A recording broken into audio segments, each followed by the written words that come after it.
Praise the Lord. கர்த்தருடைய பரிசுத்த நாமம் மகிமைப்படுவதாக. இன்றைய தியானம் எரேமியா 32ஆம் அதிகாரம் மற்றும் 33ஆம் அதிகாரம். இந்த நாள் தியானத்திற்கான தலைப்பு அன்பின் வெளிப்பாடு. நாம் ஒருவரை நேசிக்கிறோம் என்று சொல்லுவோம் என்றால் அது எப்படி வெளிப்படும்? ஒருவேளை நம்முடைய வார்த்தையின் மூலமாக வெளிப்படுத்தலாம், அல்லது நம்முடைய செயல்களின் மூலமாக வெளிப்படுத்தலாம். அப்போ எந்த விதத்திலையும் வெளிப்படவில்லை என்றால் நம்முடைய இருதயத்தில் அன்பு இருக்கிறது என்று யாராலையுமே சொல்ல முடியாது. தேவன் இஸ்ரவேல் ஜனங்களோடு ஒரு உடன்படிக்கையின் உறவில் அவர் இருந்தபடியால் அவருடைய அன்பை அவருடைய வார்த்தையினாலும் அவருடைய செயல்களின் மூலமாகவும் அவர் வெளிப்படுத்தி கொண்டேதான் இருந்தார். அவர் அவருடைய அன்பை வெளிப்படுத்தும் போது ஜனங்கள் அதில் பாதுகாப்பாக இருந்தார்கள். எப்பொழுதெல்லாம் அல்லது எந்த இடத்துலெல்லாம் அல்லது எந்த உறவுகளிலெல்லாம் அன்பு வெளிப்படுத்தப்படுகிறதோ அந்த உறவுகளில் பாதுகாப்பு அதிகமாக காணப்படும். ஒருவேளை நம்முடைய இருதயத்தில் அன்பு இருக்கலாம், ஆனாலும் அதை வெளிப்படுத்தாமல் இருக்கும்போது அந்த இடத்துல ஒரு பாதுகாப்பு இருக்காது. ஆனால் இந்த உடன்படிக்கையின் உறவில் இருக்கும்போது அதை யாராலையுமே பிரிக்க முடியாது. இந்த ஜனங்கள் என்ன செய்தார்கள் என்றால், ஒரு காலகட்டத்தில் அவர்கள் அதிகமாக பாவம் செய்து இந்த உடன்படிக்கையின் உறவிலிருந்து அவர்களை பிரித்து கொண்டார்கள். எரேமியா 31ஆம் அதிகாரம் 32ஆம் வசனத்தை நாம் வாசிக்கும்போது ஆண்டவர் சொல்லுகிறார், என் உடன்படிக்கையை அவர்கள் மீறி அவமாக்கி போட்டார்கள். தே broke the covenant relationship. இந்த உடன்படிக்கையின் உறவை அவர்கள் உடைத்து போட்டார்கள். எப்படி உடைத்து போட்டார்கள் என்றால், விக்கிரக ஆராதனை செய்வதன் மூலமாக, ஆண்டவருக்கு கீழ்ப்படியாமல் இருந்ததன் மூலமாக, சமுதாயத்தில் அநீதிகளை செய்ததுனால, கொடூரமான செயல்களை செய்ததுனால, ஆண்டவர் அனுப்பின தீர்க்கதரிசிகளுக்கு அவர்கள் செவி கொடுக்காமல் இருந்ததுனால, இப்படிப்பட்ட காரியங்களை செய்ததுனால இந்த ஜனங்கள் என்ன பண்ணாங்கன்னா அந்த உடன்படிக்கையின் உறவை உடைத்து போட்டார்கள். ஆனால் ஒரு உண்மையான உடன்படிக்கையின் உறவு, அதுவும் தேவனோடு ஒரு உடன்படிக்கையின் உறவு என்று சொல்லும்போது அதை நிரந்தரமாக என்ன பண்ண முடியாது, உடைத்து கொண்டு போக முடியாது. ஏனென்றால் அவர் உண்மை உள்ளவராக இருக்கிறதுனால எப்படினாலும் நம்மை உடன்படிக்கையின் உறவுக்குள்ளாக கொண்டு வந்து விடுவார். அதை பிரிக்கவே முடியாது. இப்போ இந்த ஜனங்கள் அதை உடைத்து போட்டாலும் தேவன் அவருடைய உடன்படிக்கையின் உறவில் உண்மை உள்ளவராக இருந்ததுனால ஏதாவது செய்து இந்த ஜனங்களை இந்த ஒரு பாதுகாப்பான உறவுக்கு கொண்டு வந்து விட வேண்டும் என்ற நோக்கத்தினால அவர்களை சிட்சிக்கிறார். இப்போ ஏன் சிட்சிக்கிறார் என்று பார்க்கும்போது அவர்களுடைய வழிகளை சீர்படுத்துவதற்காக சிட்சிக்கிறார். அவங்களுடைய தீய குணங்களை மாற்றி ஒரு பாதுகாப்பான உறவில் இருப்பதற்காக சிட்சிக்கிறார். தேவ நோக்கத்திற்கு அவர்களை தகுதிப்படுத்துவதற்காக சிட்சிக்கிறார். தேவனோடு இருக்கக்கூடிய ஐக்கியத்தை புதுப்பிப்பதற்காக ஆண்டவர் அவர்களை சிட்சிக்கிறார். அப்போ ஆண்டவர் இந்த இடத்துல நினச்ச காரியம் என்ன அப்படின்னா, குறிப்பாக அவர்களை பாபிலோனில் அனுப்பி சிட்சித்ததற்கு நோக்கம் என்னவென்றால், இந்த ஜனங்கள் மனதார என்ன பண்ண வேண்டும், பின்பற்ற வேண்டும்.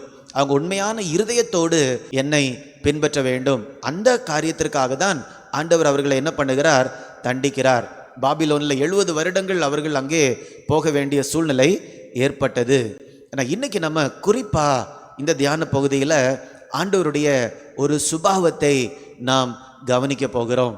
என்னவென்றால், ஆண்டவர் இந்த ஜனங்களை தண்டிப்பதற்காக பாபிலோனுக்கு அனுப்புகிறார். ஆனால் அனுப்புவதற்கு முன்பதாக அவர் எப்படி இருந்தார் என்று நாம் பார்க்க போகிறோம். 32ஆம் அதிகாரம் 44ஆம் வசனத்தை நான் வாசிக்கிறேன். அவர்கள் சிறையிருப்பை திருப்புவேன் என்று கர்த்தர் சொல்லுகிறார். அவர்களுடைய சிறையிருப்பை, பாபிலோனுக்கு அவர்கள் சிறைப்பட்டு கொண்டு போகப்பட போகிறாங்க. ஆனால் அதற்கு முன்பதாகவே ஆண்டவர் என்ன சொல்றார் தெரியுமா, அவர்களுடைய சிறையிருப்பை நான் திருப்புவேன். இன்னொரு வசனத்தை கூட நம்ம படிக்கலாம். 33ஆம் அதிகாரம் 26ஆம் வசனம், கடைசி வசனத்தினுடைய கடைசி பகுதியை நாம் படிக்க போகிறோம்.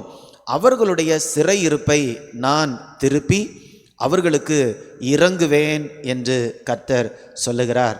இப்போ இன்னும் அவங்க சிறையிருப்புக்கே போகலை, இன்னும் அவங்க பாபிலோனுக்கே போகலை. ஒருவேளை அவங்க செஞ்ச பாவத்துக்காக தான் ஆண்டவர் அங்கே அனுப்புகிறாரு, இன்னும் போகவே இல்லை. ஆனால் ஆண்டவருடைய மனதில் இருந்த காரியம் என்ன தெரியுமா, இவங்க கொஞ்ச நாள் பாபிலோனில் போய் கஷ்டப்பட்டு பாடங்களை எல்லாம் கற்றுக்கொண்டு திரும்பி வரட்டும், அப்படி ஆண்டவருடைய மனதில் என்ன பண்ணல, யோசிக்கலை. ஆனால் அந்த காரியத்திற்காக தான் ஆண்டவர் அனுப்புகிறார். ஆனால் அவருக்குள்ளால் இருந்த உணர்வு என்ன தெரியுமா, உங்களுக்கு நான் இறங்குவேன். அவங்க போகிறதுக்கு முன்னாலேயே சொல்கிறாரு, உங்களுக்கு நான் இறங்குவேன், உங்களுடைய சிறையிருப்பை நான் திருப்புவேன். இதுதான் ஆண்டவருடைய இருதயம். ஒருவேளை இன்றைக்கு நம்முடைய வாழ்க்கையில் கூட நம்ம ஆண்டவருடைய சிட்சையை அனுபவித்து கொண்டு இருக்கலாம். ஒருவேளை நம்ம பாவம் செஞ்சதுனால வந்த விளைவுகளை அனுபவித்து கொண்டு இருக்கலாம். ஆனால் ஆண்டவருடைய இருதயத்தில் அவர் என்ன நினைத்து கொண்டு இருக்கிறார் தெரியுமா, உனக்கு நான் இறங்குவேன். சிறையிருப்பை திருப்பும் போது என்ன ஒரு மகிழ்ச்சியை கொண்டு வரும், எப்படி ஆண்டவர் ஒரு இரக்கத்தை காண்பிப்பார், அந்த இரக்கத்தை தான் ஆண்டவர் நினைத்து கொண்டே இருக்கிறார். அப்போ ஆண்டவருடைய அன்பு அவ்வளவு மென்மையானது, அவ்வளவு டெண்டர் லவ் என்று நாம் சொல்லலாம். இன்னொரு விதத்தில் நம்ம சொன்னோன்னா, ஆண்டவர் நம்ம வாழ்க்கையில் என்ன காரியத்தை செய்தாலும் அது அன்பின் வெளிப்பாடு தான். Whatever God does in our life, it is an expression of his love.